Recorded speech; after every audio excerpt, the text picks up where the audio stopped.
토트넘과 리버풀의 경기가 끝난 이후에 포스테코글루 감독의 인터뷰가 화제가 되고 있는데 어떤 인터뷰였냐면 나는 플랜 B나 플랜 C라는 것을 모르는 사람이다 라는 인터뷰를 했어요. 왜 이런 인터뷰가 나왔냐면 기자회견장에서 리버풀이 6골을 넣는 동안 토트넘이 줄곧 라인을 올렸다. 경기의 컨셉을 바꾸지 않았는데 이것이 문제가 되었던 것이 아니냐, 바꿀 생각이 없느냐 라는 질문이었어요. 그래서 포스테코글루 감독이 어떻게 답변을 했냐면 나는 지난 18개월 동안 이 기자회견 자리에 앉아서 같은 질문에 계속 답변을 하면서 인내심을 가지고 이야기를 하고 있다. 그러니까 너무 많은 사람들이 계속 극단적인 압박과 공격적인 전술에 대해서 전술 변화가 필요한 것이 아니냐 이런 질문을 계속 받아왔는데 사람들이 나의 축구 철학, 나의 접근 방식을 바꾸기를 원한다면 절대 나는 바뀌지 않을 것이다. 우리가 이렇게 극단적으로 그리고 공격적인 축구를 하는 이유는 모두 다 이유가 있어서 이렇게 하는 거다.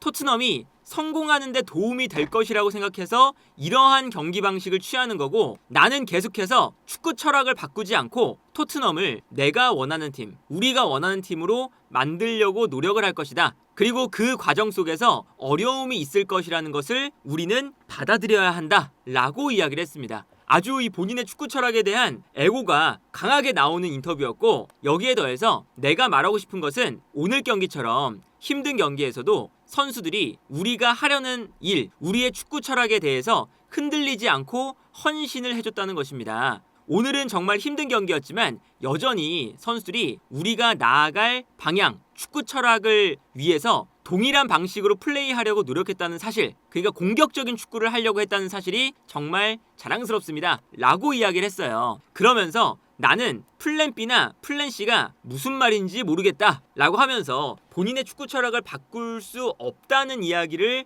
했거든요. 그런데 어쨌든 문제는 뭐냐면 현재 토트넘이 11위 중위권에 처져 있고요. 토트넘의 스쿼드를 보면, 그리고 토트넘이 포스테코글루 감독이 부임한 이후에 사용한 이적료를 또 생각을 해보면 절대 토트넘이 저 11위에 있을 만한 스쿼드는 아니거든요. 이제 그러다 보니까 인터뷰에서 어떤 이야기도 나왔냐면 현재 토트넘의 순위에 대해서 압박감을 느끼는 거 아니냐라고 하니까 포스테코글루 감독이 또다시 압박감이라는 것이 어떤 말인지 모르겠다. 나는 현재 우리가 순위가 낮다는 것에 대해서 만족스럽지 않지만 나는 압박감이라는 것이 어떤 뜻인지를 모르겠다 라고 하면서 본인이 순위에 대한 압박감은 느끼지 않는다 라고 했지만 어쨌든 토트넘이 유럽 대항전에 나가는데 실패할 만한 성적을 거두면 안 되는 시즌이거든요. 그리고 아무리 축구 철학이 좋아도 그 축구 철학이 성적을 못 만들어내면 당연히 어느 정도의 조정이 필요한데 포스테코글루 감독이 너무 고집스럽게 공격적인 축구를 한다는 게 사실은 최근에 문제가 되고 있죠. 특히나 최근에 토트넘을 만나는 팀들이 토트넘이 무리하게 올라와서 압박하는 것을 알고 있다 보니까 자연스럽게 토트넘이 올라올 때 비어있는 공간들을 활용하기 시작하거든요. 가장 이러한 특성이 많이 드러났던 게 탈압박을 굉장히 잘하는 이번에 리버풀전, 그리고 몇 주 전 경기였었던 첼시전이 있었죠. 예를 들면 첼시전 같은 경우에는 토트넘이 분명히 첼시가 탈압박에 굉장히 좋은 모습을 보여주고 있는 팀이라는 것을 알고 있음에도 전방에서 과감하게 압박을 위해서 달려들기 시작합니다. 특히나 첼시가 이 경기에서 오른쪽 풀백이었던 카이세도가 가운데로 들어왔어요. 그러면서 엔소 페란데스가 올라가고요. 라비아가 왼쪽으로, 카이세도가 중앙으로 들어오면서 4명의 선수가 중원에 위치하게 되는 전형을 만들었습니다. 그리고 자연스럽게 카이세도가 중앙으로 들어가면서 3백을 만드는 거였거든요. 근데 이렇게 3백을 만들 때 토트넘이 카이세도가 오른쪽에서 가운데로 들어갔기 때문에 손흥민 선수가 가운데로 들어가서 미드필더 라인을 맞춰줘야 중원에서의 공간이 생기지 않겠죠. 하지만 전방에서부터 압박을 하기 위해서 앞쪽에서 센터백들을 모두 압박하는 선택을 합니다. 굉장히 과감한 압박이고 상대를 앞쪽에서부터 강하게 눌러주겠다는 의도거든요. 근데 저런 모습을 보여줬을 때 첼시가 토트넘이 강하게 달려드는 순간 미드필더 라인으로 패스를 한 번만 보내줘도 중원에서 편안하게 상대가 볼을 전개할 수 있는 기회가 만들어졌었죠. 그래서 예를 들면 이런 장면이었죠. 이 장면을 보면 오른쪽 풀백이었던 카이세도가 가운데로 들어오면서 첼시가 뒤에서 3백이 되는데 이 3백이 될 때 솔랑키가 가운데 있는 중앙 수비수, 오른쪽에는 브레넌 존슨, 그리고 왼쪽으로 손흥민 선수가 카이세도를 따라 들어오는 게 아니라 오히려 달려나가면서 상대의 3백을 모두 압박하는 전략을 취합니다. 그런데 여기서 손흥민 선수가 센터백으로 달려나가는 순간 가운데로 들어오고 있는 카이세도에게 당연히 공간이 날 수밖에 없겠죠. 그러다 보니까 첼시가 여기서 어떻게 공격을 전개하냐면 파머가 내려와서 볼을 받을 때 당연히 비수마가 딸려 내려오거든요. 그러면 그 순간 손흥민 선수가 앞으로 달려나가고 있을 때 가운데로 들어오고 있는 카이세도가 좋은 공간에 위치하고 있습니다. 그래서 파머가 내려오면서 볼을 받은 다음에 카이세도에게 패스를 보내주면서 카이세도가 이 공간에서 아주 편안하게 볼을 잡고 공격을 전개하는 걸 볼 수가 있어요. 이 장면에서 토트넘이 실점을 했었죠. 다른 장면도 보면 이 장면도 마찬가지입니다. 이 장면도 토트넘의 모든 선수가 앞쪽에 센터백 3명을 압박하고 있고요. 그리고 가운데로 카이세도가 또다시 들어오고 있습니다. 미드필더 숫자가 더 늘어났죠. 근데 여기서 토트넘이 강하게 압박만 들어가다가 가운데로 들어오는 미드필더를 놓쳤어요. 그래서 볼을 받자마자 측면으로 패스를 보내주면서 편안하게 또 이 공간을 허용하고 있는 걸 볼 수가 있습니다. 압박이 과감하게 들어가지만 과감하게 압박이 들어갔을 때 오히려 뒤쪽에 압박이 안 되면서 균형이 무너지는 장면들이 많이 나왔었거든요. 그래서 토트넘이 늘상 이렇게 과감하게 올라오는 순간 상대팀은 뒷공간으로 패스를 한 번만 보내주면 편안하게 요 사이 공간에서 볼을 받을 수가 있었어요. 그리고 이제 이런 모습이 토트넘이 수비 라인과 공격 라인의 거리가 계속 멀어지는 장면들이 나오죠. 특히나 토트넘이 1라운드부터 지금까지 계속 강렬한 압박을 늘상 하다 보니까 체력적으로 이게 유지가 되기가 아무래도 힘들고, 그리고 매 경기마다 강력한 압박을 위해서 수비 라인이 올라갔다가 내려왔다가 이 동작을 반복하기가 힘들잖아요. 그러다 보니까 수비 라인의 부상자도 당연히 많아지게 되는 거였죠. 반더벤, 로메로, 벤데이비스, 그리고 이번에는 우도기까지 주전 센터백들이 사실은 모두 다 부상을 당한다는 건, 특히나 햄스트링 쪽이나 근육 쪽에 늘상 문제가 있다는 건 그만큼 올라갔다 내려왔다를 많이 하면서 스프린트를 많이 하게 되고 무리한 동작들을 많이 하게 된다는 거거든요. 그래서 첼시전에 토트넘이 빠른 시간에 쿠쿠레야의 실수 때문에 2골을 먼저 넣었음에도 불구하고 4골을 연달아 먹히면서 결국 역전패를 하고 말았죠. 이번 리버풀전도 거의 비슷했어요. 리버풀전에는 어떤 모습이 나왔었냐면 반다이크와 조고메스, 이 2명의 센터백을 동시에 모두 압박하는 걸 원했습니다. 그리고 동시에 뒷공간에서 메디슨이 올라와서 압박하는 게 아니라 미드필더 라인을 지키면서 메갈리스터나 흐라본베르, 이런 가운데 있는 미드필더들을 동시에 압박을 하고 싶었어요. 그러다 보니까 쿨루세프스키나 손흥민이 가운데로 들어와서 솔랑키와 함께 센터백을 2명 모두 압박을 하기 시작합니다. 그리고 여기에 더해서 손흥민이 가운데로 들어가니까 가운데로 들어가는 순간 스펜스가 올라와서 압박을 하게 되죠. 근데 이미 손흥민이 가운데로 들어갔을 때 아놀드가 특히나 자유롭게 됐는데, 이 아놀드가 자유롭게 된 상태에서 압박이 약간 늦게 들어왔어요. 스펜스가 계속 살라를 마크하고 있다가 튀어 올라와야 되기 때문에 아놀드를 막기가 약간 애매해지죠. 그러다 보니까 아놀드가 볼을 잡았을 때 일단 약간 여유가 있었고요.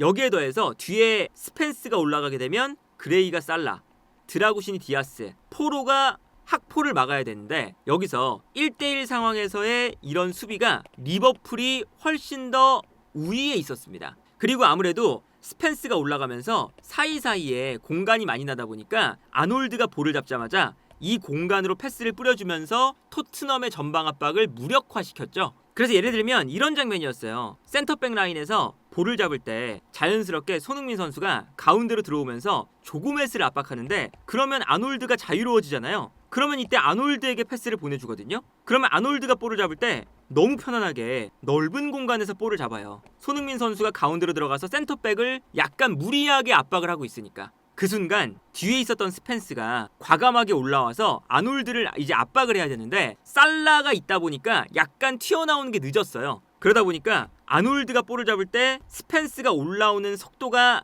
약간 늦었고, 그 순간 뒤쪽에 있었던 살라가 살짝 측면으로 빠지면서 가운데 있던 아치그레이를 오히려 본인 쪽으로 또 끌어당기기 시작합니다. 그러면서 뒤쪽에 아치그레이, 드라구신, 포로 3명의 수비만 남으니까 그 사이사이 공간이 많이 열리는 걸 볼 수가 있죠. 그리고 이 공간으로 아놀드가 스펜스의 압박이 느리니까 볼을 잡자마자 전방을 바라보면서 찔러주는 패스가 들어가요. 이러면서 이제 토트넘의 뒷공간이 또 무너지는 장면이었고, 똑같은 장면이 이 장면에서 나오죠. 이 장면을 보면 손흥민 선수가 또다시 가운데로 들어가면서 조고메스를 압박하려고 하는데, 이때 아놀드가 넓은 공간이 납니다. 그래서 아놀드에게 패스를 보내주고요. 아놀드가 볼을 잡을 때 볼을 잡는 순간 스펜스가 뒤에서 튀어나오거든요. 근데 이 동작 자체가 또다시 약간 늦었어요. 왜냐면 뒤에 살라가 있었기 때문에. 그리고 이제 스펜스가 올라가니까 살라를 막기 위해서 아츠그레이가 왼쪽으로 넘어오죠. 이러면 또다시 스펜스가 올라가 있고 아츠그레이, 드라구신, 포로, 그리고 이 사이사이에 공간이 또 많이 발생을 하기 시작합니다.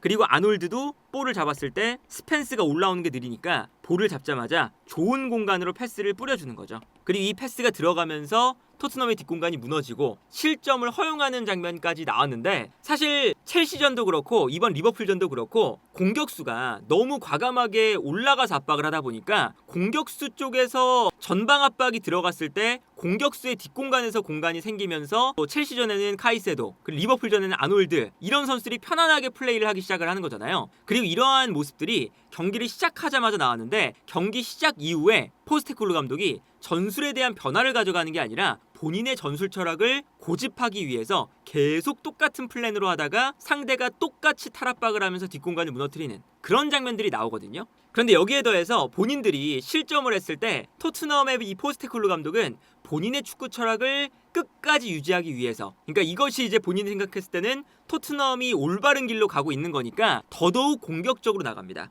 특히나 공격 숫자를 정말 수도 없이 늘려놓죠. 지난 경기에서의 장면인데 토트넘의 공격 숫자가 엄청나게 늘어나 있습니다. 이렇게 공격 숫자가 늘어났을 때 볼이 끊기게 되면 끊겼을 때 역습을 너무나 쉽게 허용할 수가 있는 거죠. 그래서 지난 경기에서 보면 이 장면도 토트넘의 공격수들이 막 올라가다가 볼을 순간적으로 빼앗기는 장면입니다. 그리고 빼앗겼을 때 특히나 오른쪽 풀백인 포로가 완전히 올라가 있었기 때문에 이 공간으로 패스가 들어가고요. 이 공간으로 각포가 뛰어들어가기 시작합니다. 그러면서 편안하게 리버풀이 역습을 전개하는 장면이 나오거든요. 그런데 여기서 재밌었던 건 첼시도 그렇고 리버풀도 그렇고 토트넘이 완전히 정말 강력하게 전방 압박을 하는 것에 비해 리버풀이나 첼시는 토트넘보다는 약간 압박을 조절하면서 너무 튀어 올라가면 손흥민에게 공간을 내줄 수도 있고 솔랑키에게 공간을 내줄 수도 있고 존슨에게도 공간을 내줄 수가 있으니까 빠른 선수들이 뒷공간으로 뛰어들어가는 것을 대비해서 어제 리버풀이 특히나 약간 자리를 살짝 지켰다가 끊어낸 다음에 올라가는 패턴이었어요. 오히려 슬롯 감독이라던가 마레스카 감독, 이렇게 프리미어리그에서 잘 나가는 감독들도 뒷공간이 너무 넓어지는 이 리스크를 최소화하기 위해서 전방 압박을 좋아하고 라인을 끌어올려서 공격적인 축구를 하는 걸 좋아하지만 상황에 따라서 어느 정도 이 압박과 공격의 라인을 조절을 하거든요. 근데 포스테코글루 감독은 나는 이 플랜 B와 플랜 C는 모르겠고 우리가 하는 이런 플레이들이 약간은 극단적일지 몰라도 우리는 다 이유가 있는 거다. 우리 팀이 성공하는 데 도움이 될 것이기 때문에 이러한 축구를 한다 라고 이야기를 했죠. 근데 이게 이제 아무래도 너무 극단적으로 가버리면 사실은 극단적으로 올라갔을 때 상대팀 입장에서는 상대하기가 좀 쉬워지는 거잖아요. 늘상 똑같은 패턴이기 때문에. 그래서 최소한 포스테코글루 감독이 여러 이제 좋은 감독들을 보면 본인의 플랜 A가 있지만 상황에 따라 맞게 플랜 A의 B까지 안 가더라도 축구 철학을 유지하면서 어느 정도 이 압박 라인을 조절하는 것까지는 해주거든요. 그래서 포스테코글루 감독이 이제 그러한 것들을 보여줄 때가 아닌가. 왜냐면 아무리 포스테코글루 감독의 축구가 좋아도 지금 토트넘이 기록하고 있는 11위라는 성적은 토트넘 입장에서는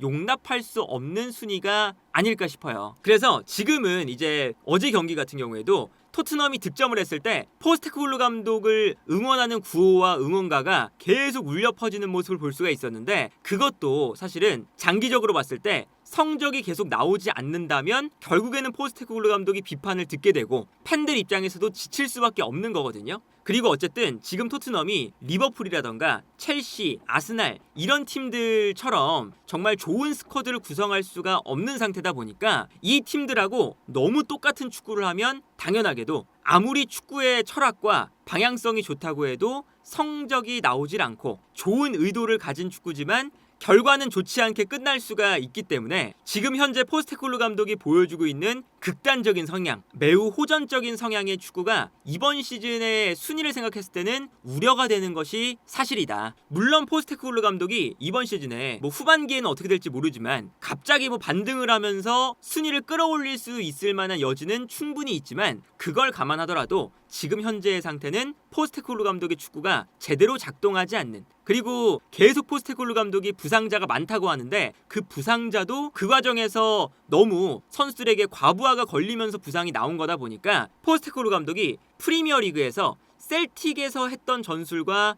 동일하게 스코틀랜드 리그에서 압도적인 전력을 가졌던 팀에서 했던 전략을 똑같이 프리미어리그에서 토트넘을 가지고 하게 된다면 당연히 그만한 성과가 나오기는 힘들지 않을까. 그래서 앞으로 포스테코글루 감독이 어떻게 리그를 운영하고 본인의 철학을 유지할지 아니면 어느 정도 현실을 받아들일지 이런 것들을 지켜보는 게 토트넘의 축구를 보는 하나의 또 다른 재미가 아닐까 싶네요.